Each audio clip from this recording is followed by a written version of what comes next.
I am Nancy Maron. I'm the program manager for this strand of research at Ithaka S+R that focuses on the sustainability of digital resources. Ithaka S+R is a strategy and research group, which means that we do consulting and we also do original research. The folks that we work with most are libraries, publishers, scholarly societies, academics, anyone in the realm of scholarly communications. They've seen their world change due to digital technology, and we try to help them figure it out, and we try to research the questions that we think will help them to figure it out. Over the past decade or more, libraries, university libraries and college libraries, any kind of research libraries, have invested a tremendous amount of their own resources and through grants in developing a wealth of digital content based on their collections and their special collections and content that they feel is going to be most useful for the community that they serve. Once the content is created, though, it's not the end of the story. It's fantastic to have it in digital form, but then it needs to be cared for. It may need to be enhanced. The functionalities that they've created may need to be improved upon. And they're certainly going to want to increase the content and to continue to develop it as their own collections continue to grow. So that whole suite of questions about how to continue to make the content most valuable for their users will only continue to be more important to them as time goes on.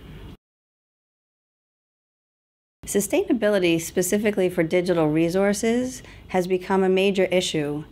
In the last decade or so, there's been so much creation of digital content in particular, which has been fantastic to see. But it becomes hard and fairly complicated to maintain it. And by maintain, we don't just mean preserve, but we mean keep it valuable and interesting and dynamic and to keep people engaged in it. And so that whole suite of activities is much more complicated, and the fun only starts once the content has been created. Jisc and Ithaka S+R started to talk about a challenge that we noticed in the system. And we noticed a problem that was that a lot of grant-funded projects, the leaders of those projects, would create something wonderful and then return to the funder. And it was not just Jisc, it was many funders were experiencing this, seeking additional funding to support the ongoing operations of the projects that they'd begun. In principle, this sounds like it might be a good idea, but often funders are looking to invest in new things, not support core operating costs. So the challenge was, how can these grantees, how can their projects continue to live on in a more self-sustaining way past that original grant? So we did an exploration of what those different revenue-generating models were, and we created a very useful report that goes through what those are and who they're useful for and what some challenges may be. But the really interesting part of that paper is that as we did this research and we spoke to more and more people, we found that one of the biggest differences between the models that were being used in the commercial world and what we were seeing on the scholarly side in particular were mindsets. It wasn't this model or that model. It was a sense of understanding that there's a very, very competitive market out there, even for nonprofit digital content. It's a market for audience. How can we go out there, find our audience, understand what's competing for attention with this audience, and then create things that they are going to love to use and be excited to use. So there's a piece of that paper that ends up talking about what these fundamental mindsets are that are going to be useful for people who find themselves managing ongoing digital resources. As we sat around with folks workshopping this paper and thinking about it afterwards, there were so many exceptions. People felt that they were interesting models in theory, but to really understand if they could work or if they were working, we really needed to look at how they were actually being applied in practice. So we decided on a methodology that would involve case studies, going to identify projects that were experimenting with this and finding out in detail why they'd chosen to try it, how they were doing with it, and what steps they'd taken to get there. The very first thing we went looking for were exciting and interesting and effective revenue models. And that was actually what drove the original selection. We also wanted diversity of locations. We have some that are in the US, some in the UK, one in France, one in Germany, and one in Egypt. And we also wanted different kinds of projects. So you see some that are born digital, some that are digitization projects. We wanted a diversity of institutional homes. So some are in research libraries, and some are in cultural heritage organizations, and some are in other sorts of places. So we have a nice wide range of types of projects that allowed us to really look quite deeply at how a very similar question, how do we support our digital resources, was being played out. There were 5 different things that we saw. We would think of these as sets of activities that we saw these projects doing that, if they were doing them extremely well, was helping to lead to the success of their project. The first thing had to do with having a dynamic and engaged leadership. Someone at the top of the project who was going to be in charge of not just setting course, but actively going out and advocating on behalf of the project, creating relationships that were going to be extremely valuable for identifying funding sources later on, and setting a tone of experimentation that permeates the entire group that's working on the project. One of the greatest challenges for any of these digital projects is what we think of as identifying a value proposition. Everyone who engages in creating digital content does it because they think it's valuable and important. So that part's not the challenge. The challenge is identifying who else, besides the team creating it, is going to find the most value in it. This becomes tremendously important when it's a question of proving impact and identifying revenue sources. So the projects that were doing a great job in really pinpointing why an audience would want to engage with this content and how they would engage with it found great success in developing their models because they built them in order to do those things. Once a digital project has been created, it certainly has some ongoing costs of some sort. That's obvious. In terms of how a project team determines how they can manage those costs, in other words, keep those costs as low as possible, a lot of the projects we saw were doing this in very, very creative ways. One of the creative ways was in seeking partnerships. What tasks can be done by someone outside more efficiently than we can do it ourselves. We saw several examples of that. And the other example that we see quite often are projects that are housed at institutions where the institution has such a wealth of resources that the project team itself is able to benefit from that. That could be staff time, it could be a donation of in-kind services from a legal team, it could be any of a number of things like that.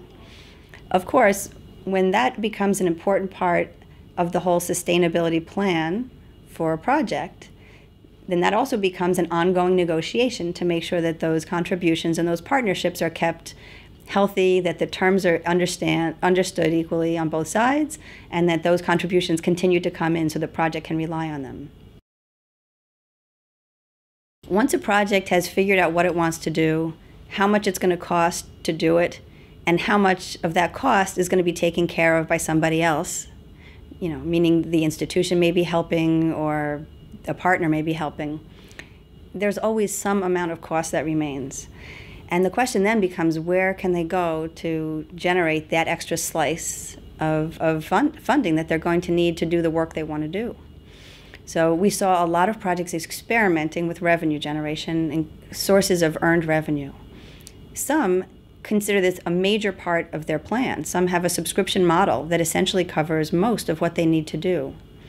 Others are more experimental. They might be testing the waters with a sponsorship here, a little advertising there, individual donation model over here. So there's all kinds of different things that the projects were trying. The key to experimenting with revenue generation is experimenting and trying the things that fit, and making sure that the model that you try is not actually going to cost more to implement than it's going to bring back to you. A really important element of developing a sustainability plan, and actually in managing any of these projects for the long term, has to do with establishing goals and metrics for success. So when a project is being created, that might be obvious. Success might mean we've digitized what we said we were going to digitize. But it's those ongoing metrics that really stay in place in terms of what the audience needs to be, what a revenue level needs to be, what different levels of engagement look like, and measuring that, seeing how things are going, and if it's difficult to meet targets, reconsidering and reevaluating and considering a new plan. So the projects we saw that were doing really well were very tough with themselves in creating those metrics, measuring them, and then shifting course when needed. We published the original set of 12 case studies in 2009, and we left some hanging questions at the end of each case study. We pointed out things that we thought were going very well for a certain project, and we also pointed out things that we felt might be challenges. Then a year went by, and the global economy suffered a lot of setbacks, and we thought, wow, this might be a chance to see how strong these models were. So we went back 2 years later, and probably most of them, maybe with very few exceptions, had suffered some financial setbacks as a result of the economy. That said, they were all taking very interesting steps to remedy this, and this was what the really interesting thing for us to see was. In some cases where a particular revenue target wasn't being met that they thought they could do through a particular means, they shifted gears and tried something else. And sometimes this something else was working quite well. One of the themes that ran throughout many of the cases we studied was when things got tough, if they were lucky, they had a very reliable host institution sitting behind them. And this was a really critical factor for many of these projects. A lot of the projects that were still doing quite well were the ones that had developed a very strong audience, a strong loyalty among the people who were their users. And in some cases, this was reflected, it's the easiest to see in some cases, in a subscription model. The entities we saw that had created subscription models that were long-standing saw very little fall-off, and in fact, sometimes little increases. And that was fascinating to us because we imagined we might see a much more dramatic story there. On the other hand, a project just beginning to try to create a subscription model and to build that up from the ground up was having some challenges because, and again, it's a difficult economy and those are hard choices, particularly for libraries to make right now. But once that audience has been established and the value of that resource was established with their audience, it was extremely solid, and this formed the basis of a very strong model for them. We developed something called the Framework for Post-Grant Sustainability Planning, which is a very grand way of saying, what are you going to do once the grant ends? It involves several steps. The first one, most obviously, being define what it is, what your goal would be for the impact of this resource post-grant, because that really will drive everything else. If the goal of creating something was simply to have created it, maybe there isn't much that you need to do after, but that's the case for very few of the projects that we study. Instead, it's a question of defining what the set of goals are that you need, the activities around a whole suite of different topics. So there might be sustainability goals around content. You might decide that not just does the content have to persist and stay available, but it has to grow and be developed and enhanced. You might decide that technology is going to be very important because the software it's built with is going to have to improve its functionality and there are going to have to be new things built all the time there. You might think about the ongoing enterprise. If this is considered to be a resource that continues on for a long time, it's going to need leadership. It might need new expertise brought in as it continues to grow. So there are going to be a set of activities over there as well. Once those activities have been defined, you can figure out what it's going to cost to implement them, and then you can think about how you're going to go obtaining the funding and the resource to pay for that. So the framework is really just a way to break down the sustainability question into all of its component parts and to think it through step by step. Funders play a tremendous role in encouraging the sustainability of the digital resources they fund. They obviously have an interest. They don't make the investment because they want to see something disappear, right? Most often, the goal for funding this sort of digital resource, something that includes a tremendous amount of content and a lot of startup time, these are not the experiments that are meant to just, let's see what happens.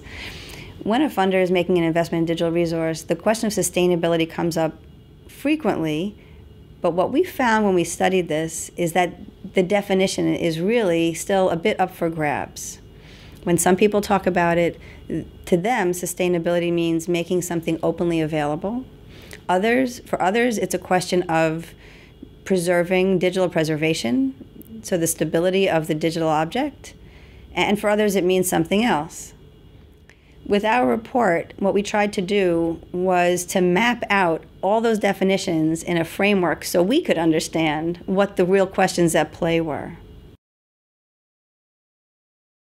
Any project that is conceiving of creating something that they want to last for a long time needs to be thinking about who this audience is likely to be and who's going to get the most out of this from the earliest stages. And that, in a lot of ways, will drive everything else. Which is not to say that their first concept of who an audience is will not change. These things will change and develop, and you'll discover new things about that over time.